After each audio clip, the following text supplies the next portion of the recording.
you wrote that alien, quote unquote, alien grade humanoids are demons, which is what so many people before you said, including Dr. Hugh Ross, whom I would also love to have one day on the channel, even though this is not his expertise, but he also covers that in his book.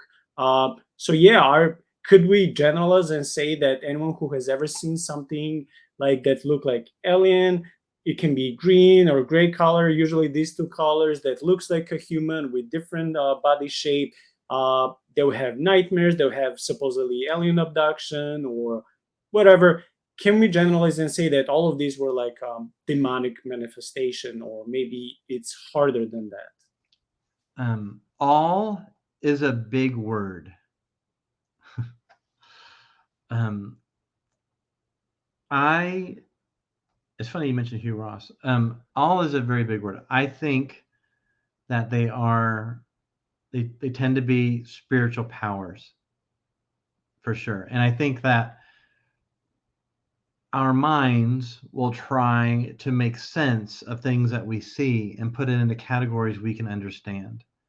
So if you're a medieval person, in the year 1100, and you see a creature, it's gray with a big head, and you're going to interpret it as a leprechaun maybe, or a terrifying spirit. If you see that, if you're someone who lives in 1950 or 1960, 2020, 2022, you're going to interpret it as a technologically advanced creature. Like your mind will just go there in the West. You'll be like, oh, it must be an alien. So, they're more than just demons, right? There's demons. There's higher order powers. So it kind of depends. I also think, without going down a conspiracy rabbit hole too far, that these situations can be mimicked by humans. By humans, they can be. I mean, the X-Files TV show like ran with that, right? Where they had the military pretending, like imitating aliens and abducting people and stuff. I think most abduction situations are spiritual. Doesn't mean that people weren't physically assaulted. Spirits can physically assault people. Um, if you're finding yourself and so I'm saying alien abductions, I'm using the modern language. It's a spiritual attack. If you're finding yourself sexually assaulted. I mean, shoot, when I was 12 and I first read Genesis 6, I read it as an alien thing.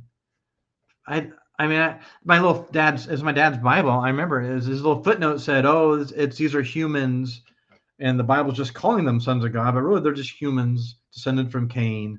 And like, it didn't make sense to me then. Like the passage doesn't say sons of Cain, sons of Abel, or sons of daughters of Seth. It didn't say that. It says what it says. So let's just stop, like, trying to make the Bible fit and comfortable into our little worldview. Let's just take it what it says. So I mean, I read it as alien abduction back then, and I thought as a 12-year-old, I loved alien movies, right? The Steven Spielberg and all that. I thought, well, man, maybe aliens are demons, or maybe demons are aliens. In my mind, that's where my mind went as a kid, just not even having a supernatural worldview then. So I think, if you're experiencing an alien abduction, the first thought should go to the Lord. Call out to Jesus.